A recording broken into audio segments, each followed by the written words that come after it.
பார்த்தீங்கன்னா சூப்பரான வடகம். இதை நம்ம எப்படி செஞ்சு பார்க்கணும்ல. ஸோ வாங்க வீடியோக்குள்ள போகலாம். அதுக்கு முன்னாடி என்னோட சேனலை நீங்கள் சப்ஸ்கிரைப் பண்ணாமல் வச்சிருந்தீங்கன்னா சப்ஸ்கிரைப் பண்ணி வச்சுக்கோங்க. இதே மாதிரி மோர் வீடியோஸ் பார்க்கலாம். ஸோ இது ஒரு போன ப்ளாக் நான் வந்து பார்த்தீங்கன்னா நான் வந்து சில்லி ஃப்ளேக்ஸில் போட்டிருப்பேன். இந்த டைம் நான் போட்டுறது வந்து மிளகாவை பச்சை மிளகா அரைச்சி ஊற்றி அதில் நம்ம கருவேப்பிலாம் போட்டு பண்ணியிருக்கனால சும்மா எம்மியாக டேஸ்டியாக இருக்குது. ஸோ இதை எப்படிலாம் சமைச்சு பார்க்கணும். ஸோ வாங்க வீடியோக்குள்ள போகலாம். ஹாய் ஃப்ரெண்ட்ஸ், வணக்கம். நமஸ்தே. நீங்களா எப்படி இருக்கீங்க? நல்லா இருக்கீங்க, சந்தோஷமா இருக்கீங்க நினைக்கிறேன். நம்ம நல்லது நினைப்போம், நல்லது நடக்குங்க. என்ன எடுத்து வச்சிருக்கேன் பார்த்தீங்களா?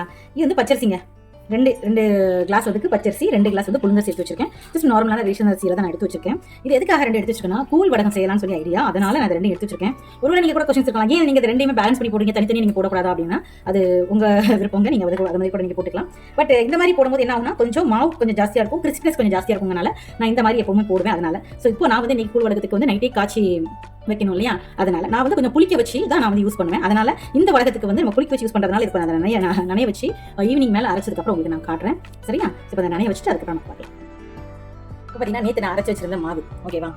நான் வந்து கொஞ்சம் புளிக்க வச்சு ஊற்றினா அதோட டேஸ்ட் வந்து ரொம்பவே சூப்பராக இருக்கும். அதனால நான் வந்து என்ன செய்வேன், முதல்ல நான் அரைச்சி வச்சிட்டேன். 2 கிளாஸ் வழக்கம் போல சொன்னேன். 2 கிளாஸ் பச்சரிசி, 2 கிளாஸ் புழுங்கரிசி வச்சு நான் அரைச்சி நைட்டு ஃபுல்லாக வந்து ஊற வச்சு எடுத்து வச்சிருக்கேன். அப்புறம் பார்த்தீங்கன்னா இப்பவும் கட்டியாக இருக்கும் பாருங்க, மாவு வந்து இருக்கும் நல்லா புளிச்சு பபிள்ஸாக இருக்கும் பாருங்க. உங்களுக்கு நல்லா பார்த்தீங்கன்னா தெரியும், நல்லா பார்த்தீங்கன்னா தெரியுங்க, பபிள்ஸாக இருக்கும். அதனால நல்லா நம்ம வந்து இதை ஃபுல்லாகவே கிளறி விட்டுருவோம். ஏன்னா நம்ம வந்து இது நீராவியில் வேக வச்சு தான் நம்ம எடுக்க போகிறோம். அதனால போன டைம் பார்த்தீங்கன்னா நான் சில்லி ஃப்ளேக்ஸ் வச்சு உங்களுக்கு போட்டு காமிச்சிருப்பேன். ஸோ அதனால இந்த டைம் என்ன ஒரே சமையல் வந்து ஃபுல்லாகவே ஒரே வடகமாக இருக்குன்னு கூட நீங்கள் நினைக்கலாம். வடகம் வந்து ஒரு வருஷத்துக்கு நம்ம செஞ்சு வச்சிட்டோம்னா அதுக்கப்புறம் நம்ம உட்காந்து ஃபுல்லாகவே நல்ல எம்மியாக டேஸ்டியாக நம்ம சாப்பிட போகிறோம். அதனால நான் வந்து இது மாதிரி செஞ்சு வச்சுக்கிறது. ஸோ இப்போ பாருங்க, கொஞ்சம் நமக்கு தண்ணியாக தான் வேணும். இது ஓரளவு கொஞ்சம் தண்ணியாக தான் இருக்குது. இப்போ இது கூட நான் வந்து என்னென்ன மிக்ஸ் பண்ணுறேன் அதையும் நான் சொல்லிடுறேன் உங்களுக்கு. நான் வந்து இது கூட வந்து மல்லி இலை வந்து கட் பண்ணி வச்சிருந்தேன். ஸோ மல்லி இலையை நான் வந்து உள்ள சேர்த்துக்கிறேன். நான் வந்து இது வந்து ஸ்பைசியாக பண்ணுறேன், ஓகேவா? போன டைம் பார்த்தீங்கன்னா சில்லி ஃப்ளேக்ஸ் நம்ம போட்டிருப்போம். அதனால இந்த டைம் நான் வந்து மிளகா வந்து அரைச்சி வச்சு பண்ணுறதுனால இப்போ கருவேப்பிலை நிறைய யூஸ் பண்ணுறதுனால நான் நிறைய யூஸ் பண்ணுறேன். உங்களுக்கு கம்மியாக கிடைச்சாலும் நீங்கள் அதை கண்டிப்பாக யூஸ் பண்ணி ஸ்மெல் நல்லாயிருக்கும். அந்த பொரிச்சு சாப்பிட வந்து டேஸ்ட் நல்லாயிருக்கும் உங்களுக்கு. இது வந்து என்ன பார்த்தீங்கன்னா நம்ம பச்சை மிளகாவை வந்து நான் வந்து அரைச்சி ஜூஸாக அப்படி எடுத்து வச்சிருக்கேன். ஸோ அதையும் இது கூட நான் வந்து சேர்த்துக்கிறேன். அவ்வளோதாங்க. வேலைகள் ரொம்ப சிம்பிள் தான். ஆனால் என்ன கொஞ்சம் லைட்டாக கொஞ்சம் வேலைகள் இருக்கும், அவ்வளோதான். இப்போ நான் வந்து எல்லாத்தையும் ஒன்றா கலந்து விட்டுட்டேங்க. பார்த்தீங்கன்னாலே உங்களுக்கு தெரியும். அதே போல் நான் வந்து பச்சை மிளகாவை ஜூஸ் தான் எடுத்திருக்கேன். ஏன்னா நல்லா அரைச்சதுக்கப்புறம் அதில் ஒரு சில விதைகள் இருந்தது அப்படின்னு சொன்னால் சீக்கிரத்துக்குள்ளே வண்டு வர ஆரம்பிச்சிடும். அதனால இப்போ பார்த்தீங்கன்னா இதில் வந்து நம்ம வந்து உப்பு சேர்க்கணும். மாவில் வந்து நான் உப்பு சேர்க்கல, ஏன்னா நான் நைட்டு பண்ணும்போது நான் உப்பு சேர்க்கல. அதனால இப்போ மட்டும் உப்பு சேர்த்துக்கிறேன். நான் ஒரு 3 ஸ்பூன் 4 ஸ்பூன் நான் போட்டுக்கிறேன். உப்பு தேவைப்பட்டால் நம்ம போட்டுக்கலாம். அப்படிங்கிறனால தண்ணி மட்டும் உங்களுக்கு தேவைப்படுச்சு. நான் வந்து சின்ன கரண்டி வச்சு தான் நான் ஊற்ற போகிறேன். அப்படிங்கிறனால அந்த கரண்டி எடுத்துக்கிட்டேன். இப்போ பாருங்கள், நல்லா எல்லாத்தையும் ஒன்றா நான் கலந்து விட்டுட்டு பார்த்தீங்கன்னா உங்களுக்கு தெரியும், ஈஸியாக நம்ம வந்து ஊற்ற ஆரம்பிச்சிடலாம். எப்படி சொல்கிறதுனா டக்கு டக்குன்னு வெந்து வந்துடுங்க, ஓகேவா? அதனால இங்கே பாருங்கள், நம்ம வந்து நீராவியில் வேக வைக்கிறதுனால ரொம்பவே ஈஸியாகவும் இருக்கும். நம்ம சீக்கிரமாக நம்ம வந்து இதை பண்ணிக்கலாம். உப்பு மட்டும் நம்ம பார்த்துக்கலாம். இப்போ வந்து இன்னும் கொஞ்சம் போட்டால் நல்லா தான் இருக்கும். பட் ரொம்ப உப்பு போட்டோம்னா உப்பு வந்து என்ன செய்யணும், நம்ம காஞ்சதுக்கப்புறம் ரொம்ப உப்பு கறிக்க ஆரம்பிச்சிடும். அதனால தான் நான் வந்து ரொம்ப கம்மியாக சேர்த்துருக்கேன். இன்னும் கொஞ்சம் ஒரு 1/2 ஸ்பூன் வேணால் சேர்த்துக்கிறேன். எனக்கு ரொம்ப உப்பு ஆயிடுச்சு, உண்மையிலே சாப்பிட முடிய மாட்டேங்க. வடகத்துக்கு ரொம்ப உப்பு ஜாஸ்தியாகும். அதனால இப்போ எனக்கு தண்ணிக்கெலாம் கரெக்டாக இருக்கனால நான் வந்து தண்ணி சேர்த்துக்கல. ஸோ நம்ம அந்த வடகம் வந்து நம்ம ஊற்றுறதுக்குள்ள பானையை வந்து நம்ம ரெடி பண்ணிடணும்னா நான் ஆல்ரெடி வந்து ரெடி பண்ணி நான் வந்து அடுப்பில் வச்சிருக்கேன். ஸோ வாங்க பார்க்கலாம். ஏன்னா நான் வந்து தண்ணி வந்து நான் 3/4 வரைக்கும் மேலே வச்சிருக்கேன். நான் சின்னதாக ஊற்றுனதுனால, ஏன்னா போன டைம் நீங்கள் என்னோட விளாக் பார்த்தீங்கன்னா தெரியும், பெரிய பானையில் வந்து நான் கட்டியிருந்தேன். அதனால வந்து என்ன பெரிய அப்பளமாக வந்தது. ஸோ இந்த டைம் கொஞ்சம் சின்ன பானையில் நம்ம வந்து இந்த மாதிரி பண்ணோம்னா சின்னதாக வரும், ஒரு டப்பாவில் போட்டு வைக்கிற மாதிரி. அது வந்து எனக்கு பெரிய டப்பாவை தேவைப்பட்டுச்சு. அதனால நான் வந்து இந்த டைம் வந்து நல்லா தண்ணி கொதிக்கட்டும் அப்படிங்கிறதுக்காக வச்சிருக்கேன். இப்போ பார்த்தீங்கன்னா தெரியும் உங்களுக்கு. ஃபஸ்ட்டு பாருங்கள், இதை வந்து நம்ம ஈரமாக்கிப்போம் ஃபஸ்ட்டு. ரைட். ஸோ ஈரமாக்கிட்டு இப்போ தண்ணி வந்து இது நல்லா சூடாகட்டும். சூடானதுக்கப்புறம் வந்து நம்ம பார்க்கலாம். இப்போ இது கூட எல்லாமே நான் போட்டுட்டேன். இப்போ வந்து சீரகம் வந்து போடவே இல்லை. ஸோ நான் சீரகமும் ஒரு 3 ஸ்பூன் அளவுக்கு வந்து 3 to 3 4 ஸ்பூன் போட்டு, சின்ன ஸ்பூன் தான் நான் வச்சிருக்கேன். அப்படின்னா நான் ஒரு 4 ஸ்பூன் அளவுக்கு வந்து சீரகமும் சேர்த்துருக்கேன். ஃப்ளேவர் வந்து ரொம்பவே நல்லாயிருக்கும். அப்படிங்கிறனால எல்லாத்தையும் ஒன்றா கலந்து விட்டுட்டோம்னா அப்புறம் நம்ம விட வேண்டியதான். எதுக்காக புளிக்க வச்சு செய்கிறோம் அப்படின்னா அந்த டேஸ்ட் ரொம்பவே நல்லாயிருக்கும். அதனால அது மட்டும் இல்லாமல் மற்ற நேரம் நீங்கள் வடகம் வந்து நீங்கள் சும்மா நார்மலாக விடும்போதும் அதோட டேஸ்ட்டும் இதோட டேஸ்ட்டும் பார்த்தீங்கன்னா ரொம்ப வித்தியாசமாக இருக்கும். அதனால தான் நல்ல எப்போ நீங்கள் மாவு வந்து நீங்கள் வந்து ஒவ்வொரு கரண்டியாக ஊற்றினாலும் நல்லா கலக்கி விட்டு நீங்கள் வந்து இது பண்ணுங்கள். ஏன்னா மாவு வந்து பச்சரிசி சேர்த்துருக்கோம். அப்படினால பச்சரிசி புழுங்கரிசி எதாக இருந்தாலும் அந்த அரிசிக்கு கீழே படிய ஆரம்பிச்சிடும். அதனால் ஒவ்வொரு ஊற்றுறதுக்கு முன்னாடி ஒவ்வொரு கிண்டிட்டு அப்படி மாவு எடுத்தீங்கன்னா எல்லாம் ஒன்றா சேர்ந்து கலந்து வரும். அதனால ஸோ இப்போ வந்து தண்ணி சூடாயிடுச்சு. ஸோ வாங்க ஊற்ற ஆரம்பிச்சேன். பார்த்தீங்கன்னா உங்களுக்கு தெரியும், நல்ல தண்ணி வந்து நல்லா கொதிக்க ஆரம்பிச்சிச்சு. நான் சின்ன கரண்டியில் தான் நான் விட்றேன். இங்கே பாருங்கள், தோசை மாதிரி இப்படி விட்டுற வேண்டியதான். இந்த சென்டரில் வந்து ரொம்ப இதாகிடுச்சுன்னா கட்டியான மாதிரி ஆகிடும். அதனால் இப்படி 2 நிமிஷம் நான் கிண்டி விட்டுதாங்க பாருங்க. அப்படியே தோசை மாதிரி அழகாக படர்ந்து வந்துருச்சு பாருங்க. அந்த ஆவிலே வெந்துடும். அதுக்கப்புறம் மூடி வைங்க. 2 நிமிஷம் தான், டக்குன்னு ஆயிடும். ஏன் அப்படின்னு கேட்டிங்கன்னா நம்ம ஃபஸ்ட்டு ஊற்றும் போது வந்து நீங்கள் ஃபஸ்ட்டு ஊற்றிட்டு எடுத்துருங்க. ஆனால் வரும் உங்களுக்கு லைட்டாக. ஏன்னா ஃபஸ்ட்டு வைக்க ஊற்றும் போது ஒன்று வந்து உங்களுக்கு வந்து வேஸ்ட் ஆகாது. பட் ரொம்ப திக்காக தின்னமாக இருக்கும், அந்த மாதிரி இருக்கும். அடுத்தடுத்து நீங்கள் வந்து தண்ணி நல்லா சூடாகனோடனே நீங்கள் அடுத்தடுத்து நீங்கள் போடும்போது வந்து உங்களுக்கு வந்து ஈஸியாக. இப்போ நான் வந்து உங்களுக்கு காட்டுறேன் பாருங்க. இப்போ நான் வந்து ஃபஸ்ட்டு ஊற்றினேன். இந்த பாருங்க சொல்லவில் ஊற்றி வச்சிருக்கேன். ரொம்ப லேசாக தான் இருக்குது. பட் என்னென்னா அந்த சென்டர் இருக்குது பாருங்க, இந்த சென்டரில் வந்து உங்களுக்கு கொஞ்சம் தடிமனாக இருக்கிற மாதிரி இருக்கும். அதனால தான் என்ன சொல்கிறேன், அடுத்தடுத்து நீங்கள் வந்து சுடும் போது வந்து நீங்கள் இந்த மாதிரி கொஞ்சம் நீராக விழுங்க பாருங்க. பார்த்தீங்கன்னா உங்களுக்கு தெரியும். நான் எடுத்துட்டு உங்களுக்கு இங்கே பாருங்க, நம்ம ஃபஸ்ட்டு ஊற்றணும் இல்லையா, எவ்வளோ அழகாக ஈஸியாக வந்துடும். இதுமாதிரி நீங்கள் வந்து ரொம்ப நேரம் வெயிலெலாம் இங்கே காய வைக்கணும் அப்படிங்கிறதெல்லாம் கிடையாதுங்க. நீங்கள் ஃபேன் காற்றுல அழகாக நீங்கள் அதை காய வச்சிங்கன்னா கூட 2 days தான் காஞ்சிரும் உங்களுக்கு ஈஸியாக. பாருங்கள் ஒரு நிமிஷம், ஈஸியாக வந்துடும். பட் சூடாக இருக்கு இல்லையா, அதனால் நான் வந்து என்ன செய்வேன், இந்த மாதிரி ஒரு கம்பி வச்சுப்பேன்.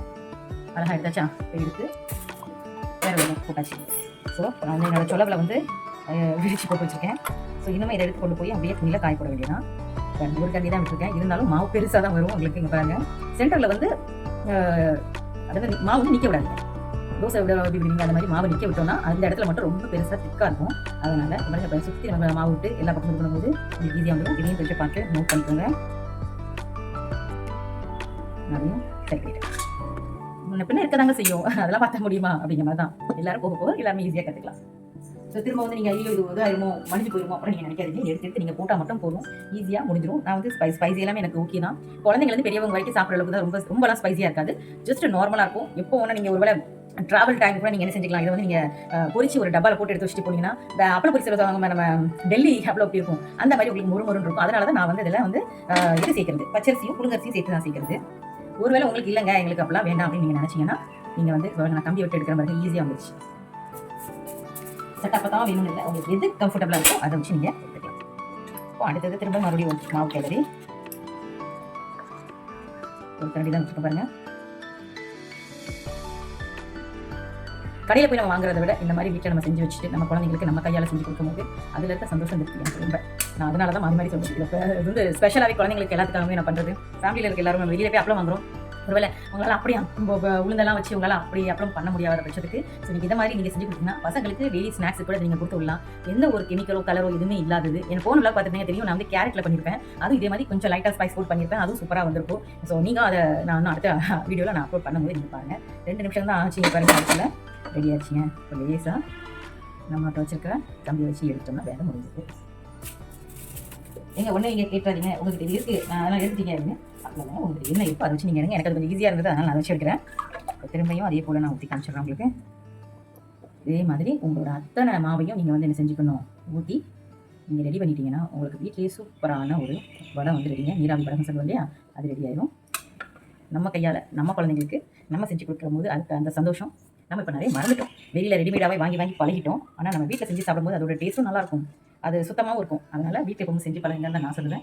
ஃபஸ்ட்டு நீங்கள் பிகினராக இருந்தாலும் நீங்கள் வந்து கம்மியாகவே போடுங்க. உங்களால் எவ்வளோ கம்மியாக போட முடியுமோ போட்டு பழகி பாருங்கள். உங்களுக்கு அது ஈஸியாக இருந்துச்சுன்னா அதுக்கப்புறம் நீங்கள் அதை நீங்கள் கொஞ்சம் இன்க்ரீஸ் பண்ணிவிட்டு நீங்கள் போடுங்க. இப்போ நான் வந்து 2 உலக்கு பச்சரிசி 2 உலக்கு புழுங்கரிசி போட்டிருக்கேன்.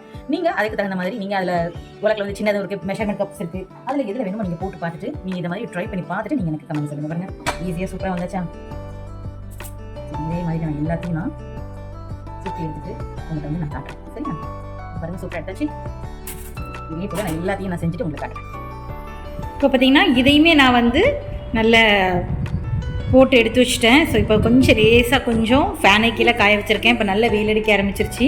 ஸோ இதையும் நான் இப்போ எடுத்து கொண்டு வந்து மேலே போயிட்டு காய வச்சு இதையும் உங்களுக்கு நான் பொரிச்சு காட்டுறேன். செம்ம டேஸ்டியாக இருக்கும். இந்த மாதிரி நிறைய டிஃப்ரெண்ட் ஸ்டைல் பார்க்கலாம். ஸோ என்னோடய சேனலை நீங்கள் சப்ஸ்கிரைப் பண்ணி வச்சுக்கிட்டிங்கன்னா மோர் வீடியோஸ் பார்த்துக்கிட்டே இருக்கலாம். ஸோ வாங்க, ஸோ நம்ம இதை காய வச்சு எடுத்துகிட்டு உங்களுக்கு காட்டுறேன். உடச்சி பக்கமாக பாருங்கள், ரொம்ப கிறிஸ்பியாக சூப்பராக இருந்தது. டேஸ்ட் பண்ணி காமிச்சிடுறேன். அந்த பச்சை மிளகாலாம் போட்டிருக்கோம் அப்படிங்கிற அந்த ஸ்பைசியில் இருக்குது, பட் அந்த அளவுக்குலாம் இல்லை. லைட்டாக ஒரு மைல்டான ஒரு ஸ்பைசினஸ் தான் இருக்குது. அது மட்டும் இல்லாமல் நம்ம போட்டிருக்க மல்லி இலை, கருவேப்பிலை இதெல்லாமே இது கூட போட்டிருக்கனால அதோட டேஸ்ட் ரொம்பவே சூப்பராக இருக்குங்க. ஸோ நீங்களும் வீட்டில் இதே மாதிரி செஞ்சு பாருங்கள்.